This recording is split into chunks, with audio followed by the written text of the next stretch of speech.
Hey guys, it's me, Crypto Decrypted, and I would like to just explain some of the very basic beginner things about Bitcoin to kind of help some people who are having a hard trouble wrapping their head around it. In this video, I'm going to go over some of what people consider the biggest problems to be with Bitcoin and why they actually don't matter at all, despite all the evidence pointing that they should matter at least a little bit. Now, I first just want to go over how Bitcoin works in a very, very basic way. I'm going to put a bunch of useful resources in my description that'll explain this way better than I can. And I want to be the first to say that a lot of this is kind of simplified and not necessarily 100% true. But if I was really going to go into it, this video would be excessively long. Now, the way that most Bitcoin transactions work is simply that someone wishes to send or receive some of their Bitcoin, at which point it's sent to a network to process those transactions. Now, the thing is, this will then go to the nodes. Nodes are groups of computers that currently maintain the blockchain ledger.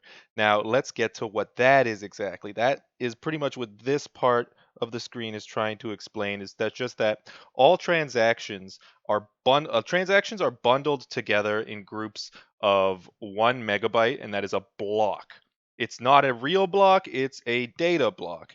Now, these blocks are then solved, so to speak, because there is a special algorithm between them. So after a node posts the transactions, miners then go to the blockchain to solve for that block. It's at this point in time that once a miner solves a block, it is added to the blockchain and they are also rewarded for the work that they've done. This new updated blockchain is then pushed back to the nodes, so if anyone else made a transaction, it would then further add. If you notice, this creates a completely unbroken chain of transactions in which all Bitcoins are accounted for, and all Bitcoins can eventually be traced back. So that's just the very, very basic way. It's that people spend it, the nodes put out the ledger, miners confirm what's going on the ledger by solving for the block, and then the process repeats again and again. Now, one of the biggest issues people have with Bitcoin is that they say it has no intrinsic value, like, let's say, gold or even money. The thing is, this doesn't really matter at all because even money hasn't been backed by gold or anything like that for quite some time. Some argue that the US dollar is backed by debt, which very well is a compelling argument in case, but the fact of the matter is, gold and money are already very, very much just it's because of the trust people have in the systems and the values that they assign to things that they continue to use these forms of currency. It's just the matter is that it doesn't quite matter that Bitcoin isn't backed by anything or have had or lacks intrinsic value because there is currently a lot of faith and a lot of adopters using it such that essentially just whatever they say goes by this point. And when I mean they, I just mean all of us together who contribute to the Bitcoin economy. Because of that whole decentralized nature of Bitcoin, we are kind of what's backing it. And as long as we continue to do that, there's just no way the technology can't betray us. Only individuals can, is essentially what's going on there. Now, the second issue people most often talk about is the issue of governments legislating against Bitcoin. Now, I actually really do think that legislation in the realm of Bitcoin will continue pretty much forever. There's not going to be any sort of stop in people wanting to get a hold of Bitcoin and kind of get it, box it into a nice little fenced-in area where they can take a watch, keep watch over it, and make sure nothing crazy happens.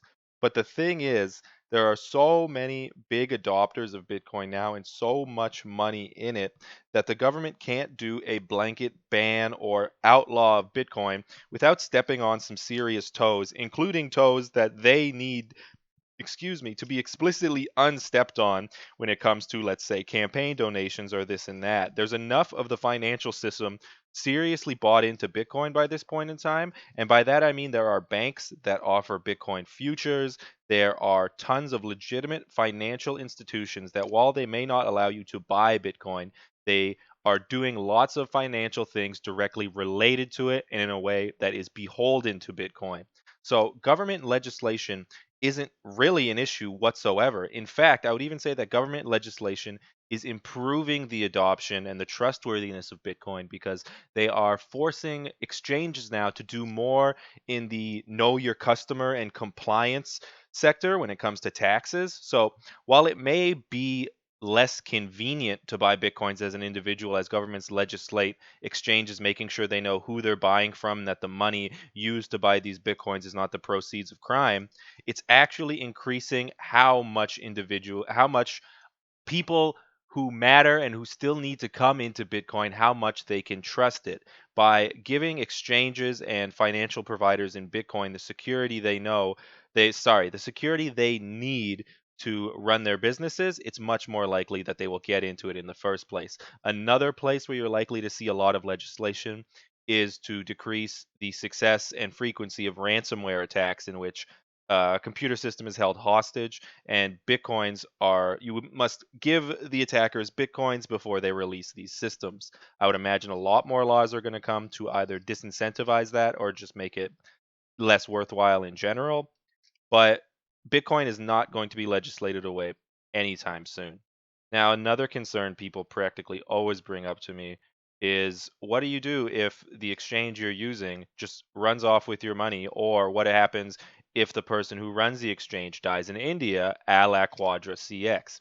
Now, this is actually something that, in my opinion, was never really a problem with Bitcoin to begin with once we started getting some qualified exchanges. The thing is, if you bought Bitcoin from Quadriga, you only lost it if that money was still on the exchange when it went down.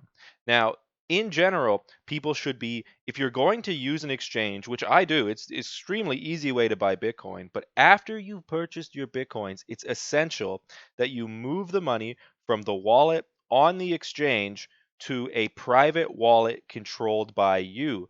That way, you are always 100% in control of the money, and it cannot be tampered with whatsoever unless someone has access to your details used to control that Bitcoin wallet. So, to that effect, as long as you are good in your operational security, there is essentially no risk of an exchange actually stealing your money. Another benefit of having your money in a private wallet versus your exchange's wallet is that if you wish to sell off that Bitcoin at this particular moment, you will be able to do so easily with a private wallet, whereas on the exchange, you obviously need to hope that their systems are working properly. Now, another thing people really, really like talking about is the possibility of a 51% attack. Now, if you remember those nodes I was speaking of before, broadcasting the ledger of Bitcoins for miners to then validate, if someone were to own 51% of the nodes, they could, in theory, push any ledger they wanted to the miners, and the miners would continue to just go along. The issue being that the transactions in each of the blocks are not representative of the real ledger, and money could be spent again, money could be sent back. Essentially, it's just the integrity of the ledger becomes compromised. A 51% attack being successful on Bitcoin specifically at this point in time is such a low percentage that it's essentially zero. The amount of computing power you would need to overpower millions of other nodes and computers currently running on the Bitcoin network. It's just that the amount of resources necessary is completely foolhardy because those resources would pretty much be better spent in just about any other way. No one is going to get together and figure out how to pull off one of these attacks because it's just not worth it at this point. Most people who would ever want to create an attack on Bitcoin by this point are probably just going to retake that processing power that they have and put it into mining instead, because that is such a mammoth amount that if you really wanted to manipulate Bitcoin with that power, you'd just be mining. So the next thing we're going to get into, though, would be Bitcoin's volatility. I have a price chart open now on CoinDesk for all of Bitcoin's history. Now, it's actually not untrue whatsoever that Bitcoin is extremely volatile. Even before it really jumped up and mooned, which is the terminology people want to say, because this line does quite look like it won't stop till it hits the moon. But even just when it before that point, there was still price movements, as you can tell, up to hundreds of dollars over time. I actually bought into Bitcoin, I think, probably at around here at 326, somewhere in the 600s, and then finally somewhere in the 900s right before that runaway success we saw in 2017. Now, I've been following Bitcoin for some time now, and like I said, I bought in back even in 2016. Now, Bitcoin has just consistently kind of blown me away in that while it is entirely volatile, if you just pretty much take any 3-year span, there's pretty much no point in which 3 years would not be enough for you to have either made your money back or broken even. As far as actual volatility goes in that sense, it is extremely volatile in the short term, but in from a long-term perspective, it's as sound an investment as anything else pretty much. If there were to be, let's say, a 2008 economic recession again, you would probably see a similar movement in Bitcoin towards a lower price in Bitcoin. That's just because at this point in time, despite everything to the contrary and everything that's tried to stop Bitcoin in its tracks, it still just keeps performing like something that just keeps on going, makes its own sense, and just keeps chugging along.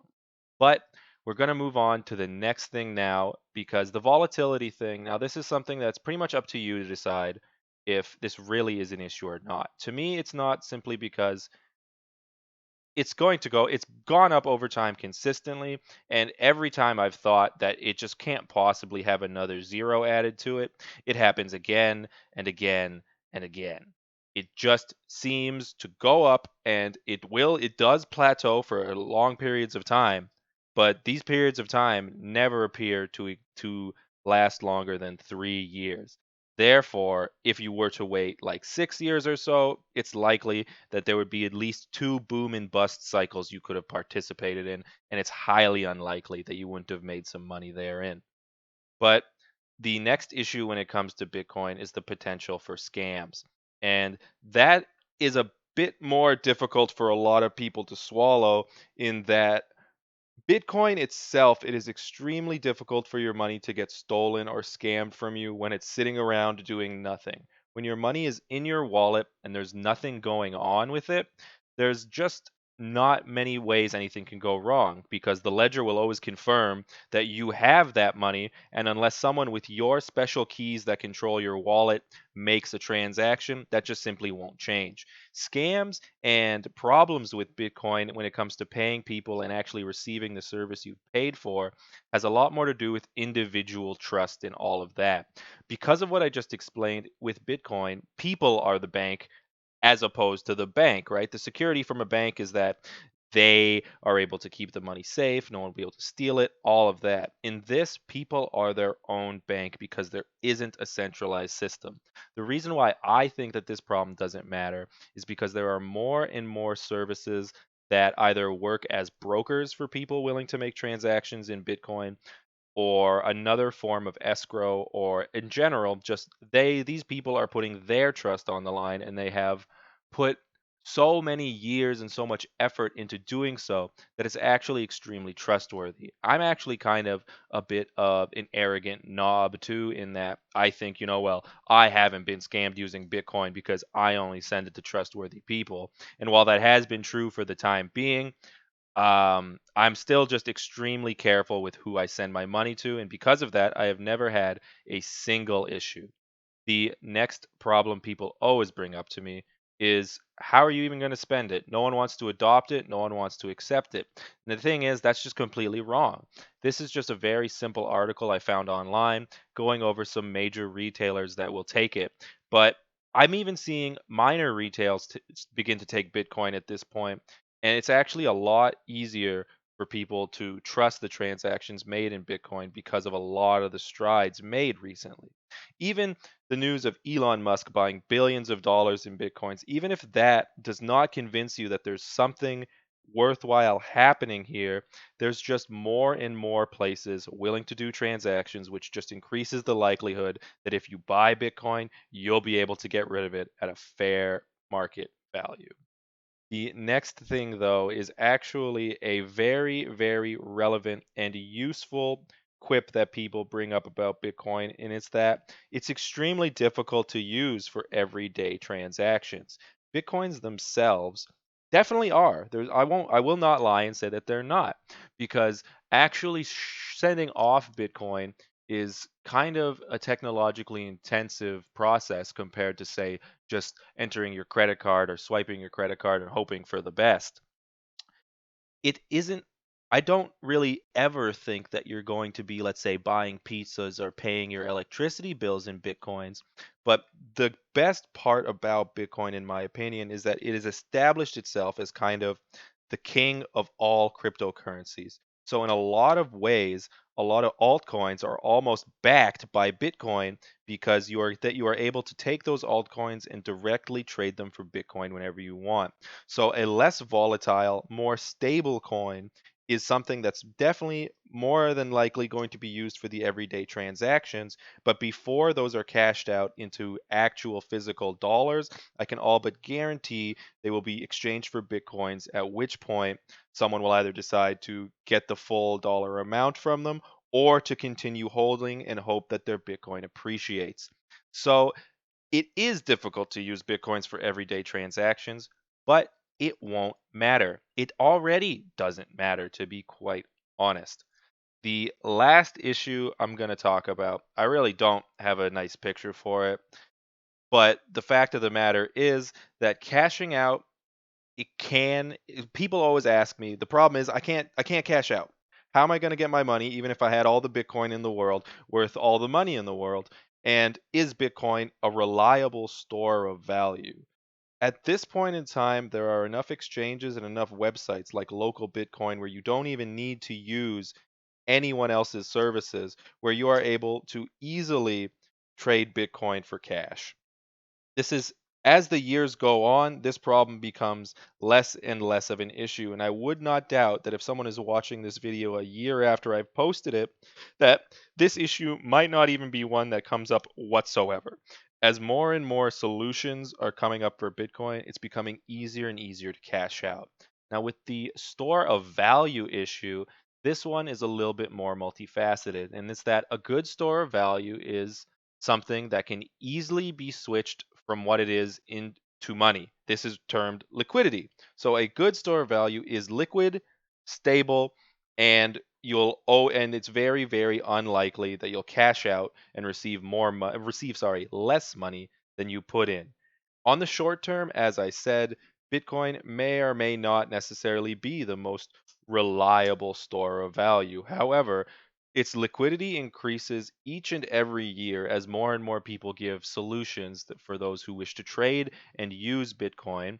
While it as a store of value, if we look at the chart, as I said, so long as the timeline you're using is 3 years or longer, it's extremely unlikely that you will not make at least some money. So I really, really hope that I've at least given some people some food for thought on some of Bitcoin's biggest issues. I will have lots more resources, including which exchanges I like the most and hard wallets I use, and things to that effect in the description. So please check that out. But if you have any more thoughts or concerns whatsoever about what I've brought up in this video, don't hesitate to leave a comment below. I would love to spark a bigger dialogue as to what's going on here. And I really want to know if there are other problems that I might have glossed over that make some people, it might even be you, just completely unwilling to even bother with Bitcoin. So I'd like to thank everyone for watching this video I've made, and I really hope it was informative. Bye bye.